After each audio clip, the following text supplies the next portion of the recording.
I'm here with Paul Caddis after Hereford's win at Hague Avenue. What do you make of Hereford's performance overall? You loved the result, but what about the performance?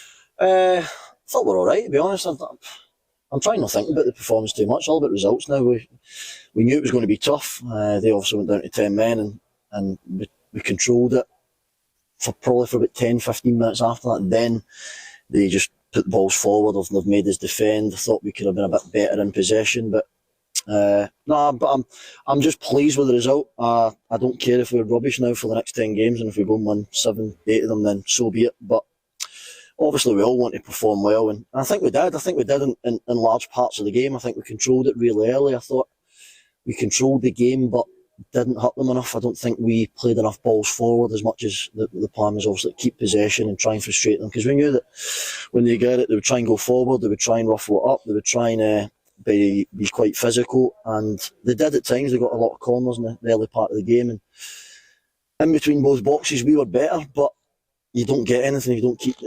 We wanted to go forward more. We started to recognise that probably in the middle part of the first half and gained a little bit of control, but really pleasing with the result, and that's all that matters at this time. Who's claiming the Hereford goal? There's a question for you. I don't know. I've heard Kills say that he's claiming it. I've heard Carey was never near it, surely. Kills was nearly beside me, I think. I don't know. I don't even know what happened, to be honest. Kills has made a brilliant was it a header? And the boys made a great save, and then it's broke back in. It's actually came from a corner as well, a set piece that we worked on, which is pleasing. So credit to Sean and Runes, who do a lot of work on that. So that was pleasing, but just to get in front and go in at half time 1-up was the aim. It's something that we wanted to try and do, get in front and try and frustrate people.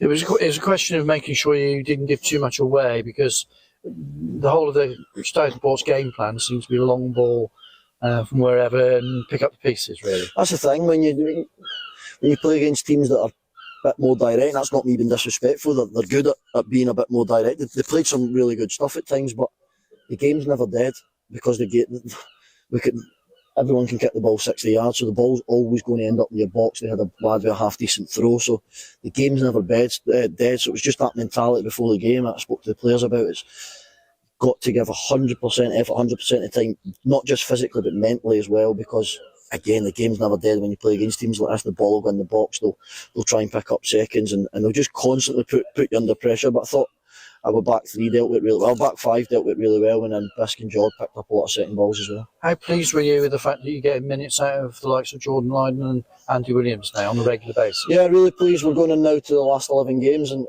the aim is to try and get them as fit as we possibly can going into that last block of games. And listen, if you keep guys like that fit, then put it this way, you're better with them than you are without them. So it's just important that we try and manage them as much as we can. Jordan, ideally, if we had more central midfielder options, he'd probably came off the pitch, but he shows his experience here and his calmness, and he knows when to pass, knows when to take contact. And Willow's just at 37, 38-year-old, whatever. Sorry, I might have done a disservice. I don't even know what age he is. 37, I think he is.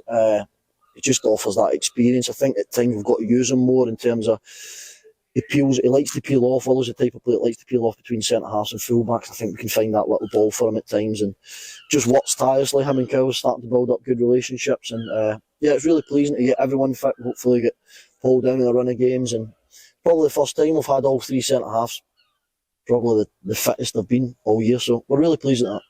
Look, to me, straight red was correct from the referee. You can't raise your arms, and I thought that's what Danny Lloyd did on Carl Hatkins. I've got to be honest, I know that I try and be as honest as I can. I didn't see it, I genuinely didn't see it. I've not even spoke to Kyle about it, so I can't really comment on it, but as soon as the ref stops the game and pulls him, then there's only going to be one result, so genuinely never seen it, but that went our way, hopefully. And Kieran Phillips came on to score what seemed to be the crucial goal in the end. Yeah, and I was delighted for him, because it's been tough. We brought him in to play. We tried to get Kieran Phillips when Kills was suspended for 3 games, and we couldn't quite get it over the line. Caddis wouldn't quite let him out at that time, so we've seen an opportunity for him to get in and get games then. But since then he's came in, we've scored. Kills scored a hat-trick against Blythe. Willow scored goals, so it's been difficult to get him in the team, but he scored a lot of goals in this division last year. I know exactly what I'm going to get. I think everyone probably looks at the chance he's had and thought it was a sitter, but it's not. It's a difficult chance to take, the one that it's more a reaction, but then the calmness for his goal was excellent and exactly what we thought. So really pleased with him. I'm really delighted. It's something that he needed I think just for himself, he's probably not played a lot of football this season compared to last, so really pleased, and he'll be really important for us.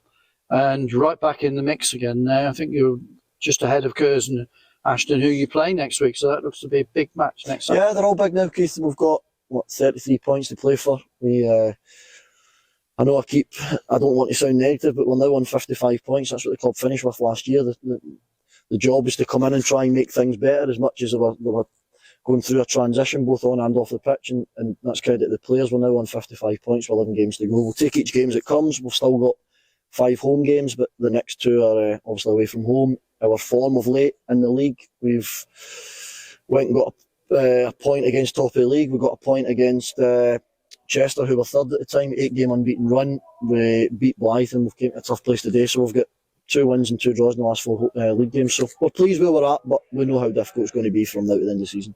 Thanks for your time. Thank you.